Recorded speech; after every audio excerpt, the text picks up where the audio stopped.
because of the fact that they didn't get the votes they needed. And one of the things that we're going to do as far as Black Push and a few other organizations that we're working with, not only are we going to educate people on SB 202, we're going to educate them on their right to vote. We're going to get people who have not registered to vote registered before this next election, because we understand, Dr. King said that if you want to give me a voice, give me a vote. And we understand how important the ballot is. And we look back over last night, and so we have some surprises from Cobb County all the way over to Gwinnett County. We've had some surprises, but the fact of the matter is that we will not stop until every vote is counted, until every person gets the right to vote, until everyone's not afraid to walk into a ballot room. We won't stop until everyone's educated on the impact that SB 202 has on their life.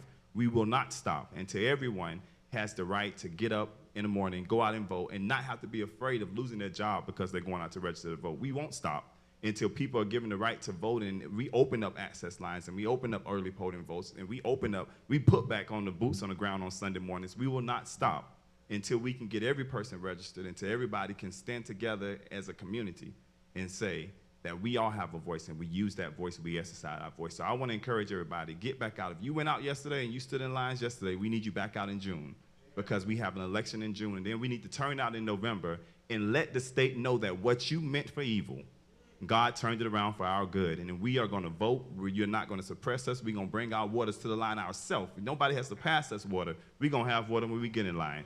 So we're not discouraged by what the governor tried to do in the state of Georgia, and we want him to know, and the message today is clear, that what you tried to break apart, God brought us together. And what we could not do on ourselves individually, look at what you have now, and we will continue to fight. We won't stop until the fight is over.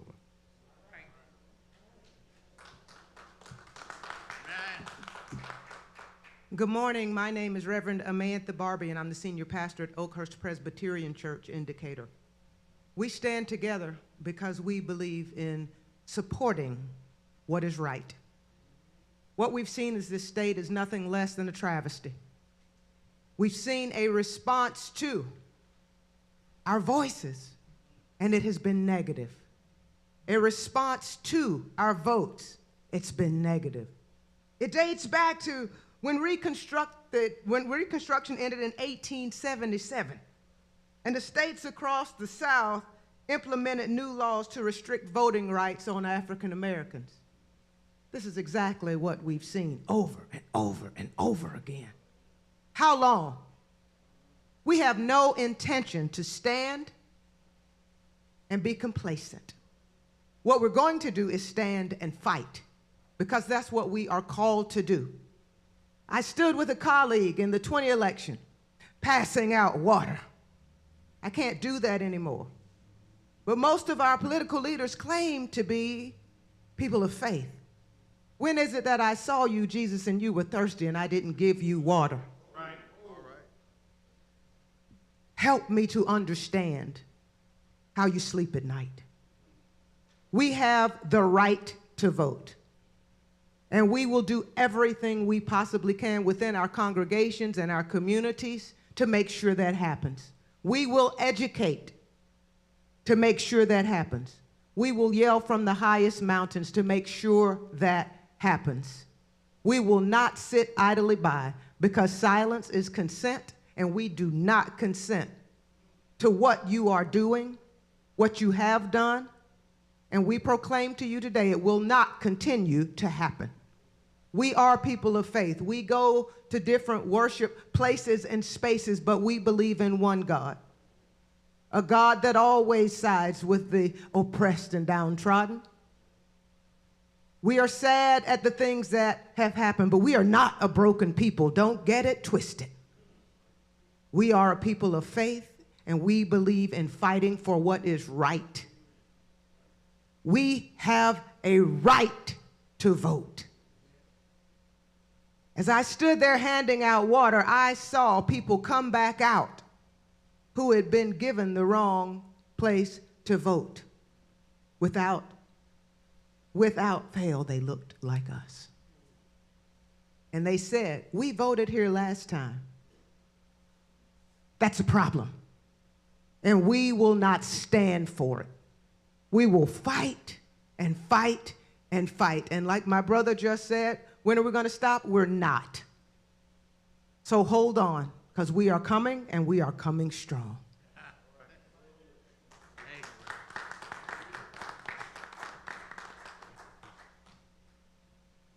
Good morning.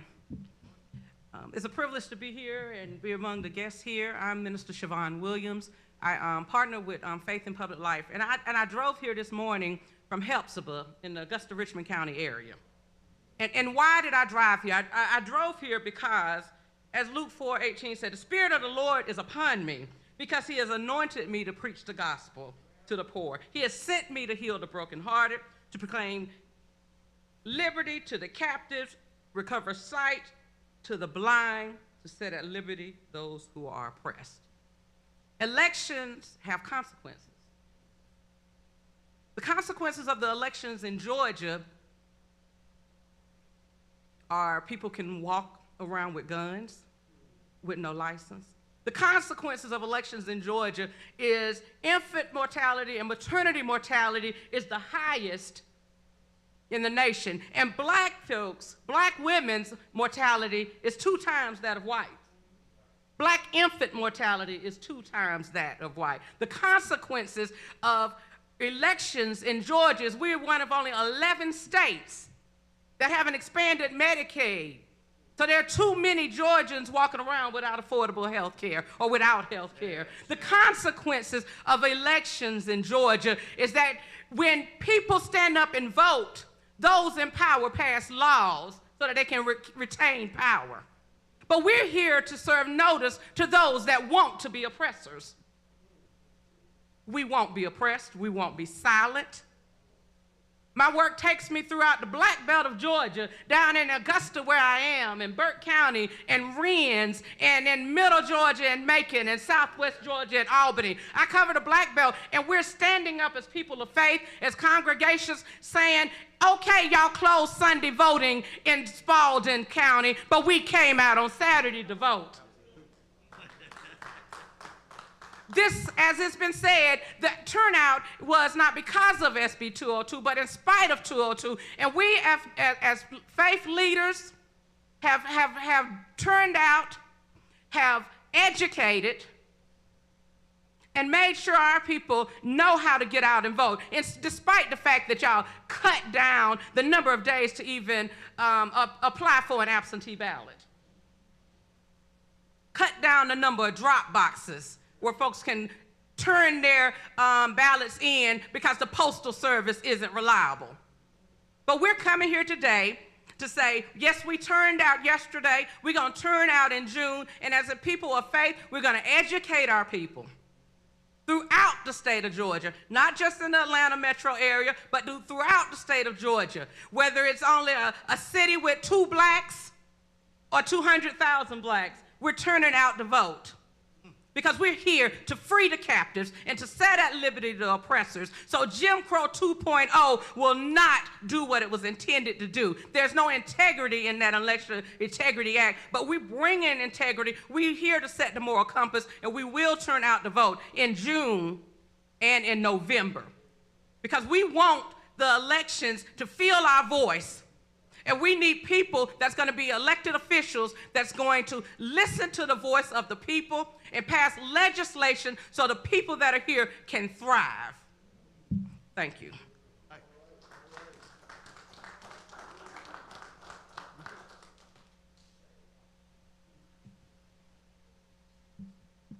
I just want to thank Bishop Reginald Jackson for convening us the day after the election.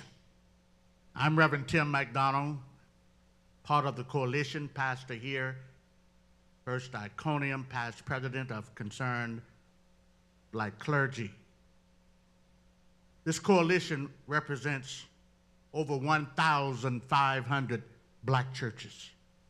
We have the AME, CME, United Church of God in Christ. You have the Baptist, the United Methodist. You have the Presbyterian. We don't just come representing about a dozen.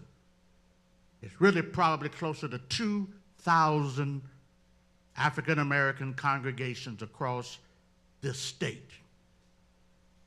And when you wake up a sleeping giant, like the black church, heaven's gates open wide. Early voting set records in this primary. Early voting, particularly for African Americans. I was informed that the African American early votes alone surpassed all of the early voting up until last Friday. Just the African American early voting surpassed the total number of early voting in 2018. We ain't playing. We in a fight, and we know we in a fight. This is not new. Voter suppression is not new. They've been doing this for decades to black and brown people. But we know how to galvanize our people. We know how to educate our people. We are planning under Bishop Jackson's leadership a series of statewide town hall meetings. The reason we had high turnout is because we went straight to the pews. We went straight to the streets. And we told our people what they were trying to do. We told them about the new law, SB 202. And we said, this is what we need to do to win. And guess what? We winning. We winning. Truth is winning. Justice is winning in spite of their lies, in spite of their suppression. Truth will win. And so I'm excited about June and the runoffs. I'm excited about the upcoming November. And we even getting ready for 2024. We are not going to allow these lies to continue in our state. Who is governor matters. Look at what just happened to our children in an elementary school out in Texas. Who gets elected to the General Assembly, the legislature, it matters. Who is the district attorney matters. And Georgia was used as the first state to pass voter suppression bills. The faith community is saying now Georgia is going to be the first state to prove that God is still in control. What we saw happen in the primaries in Georgia did not just happen in Georgia. Justice stood up in several other states. The big lie failed, and it failed hard.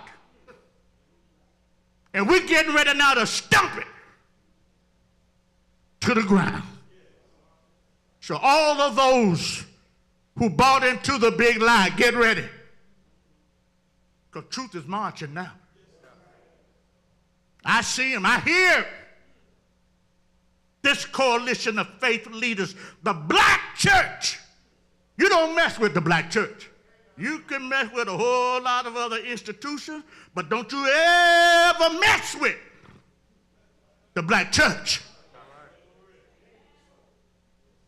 Because we have been called for such a time as this. So I want to thank Bishop Jackson, our convener. I want to thank our coalition. I want to thank all of these faith leaders who have gathered here today. We sent a letter to the Department of Justice, this coalition, because we know that people were purged from the rolls this election. We know that precincts were moved this election. We know that dates and eligibility for voting was shortened this election. We know that there is a concerted, organized effort to suppress black and brown people voting this election. And so we're asking the Justice Department to send some more monitors down here and monitor them. You want to know what a fraud is? We know where it is. So Bishop Jackson has called us together to send this letter. We're sending copies to our two senators, Warnock and Ossoff. Want to make sure that they know that we are in communications with the Justice Department. It won't be the first time the Justice Department had to come to Georgia. The last thing I would say, we understand, because we've been doing this, some of us, a long time. A primary election and a general election are very different. A primary election and a general election, what's going to happen in November and the runoff, they're very different. And what they're doing now is calculating. They got folk working as we speak right now on how they are going to suppress all those black and brown folk who turned out this election. They're going to look at the numbers. They're going to look at the precincts. They're going to go to every 159 counties to see how they can work their trickery. And we're going to show them how truth marches, how justice stands up and cries on behalf of all the voters. This is not Democrat nor Republican. We're here to conceal and to protect the right of every Georgian to vote and have your vote counted. So we're going to be in communication with the Justice Department. We're already in communication with the Justice Department. And I am so excited about what we're experiencing here. We got June to get past. We got November, where the rubber going to hit the road. You either put up or you shut up. Truth is marching. And we, the black church, will ensure that we have drum majors for truth and drum majors for justice. So Bishop Jackson, we thank you for convening us.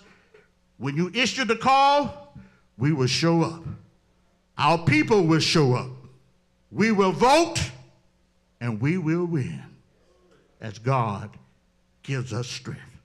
Bishop Jackson. Thank you again. Let me say a couple things, because I'm sure people will want to know what is our strategy to make sure that we get out our vote. You know, one of the things a lot of people are good at is providing heat. Our task is going to be to provide light in the midst of this darkness.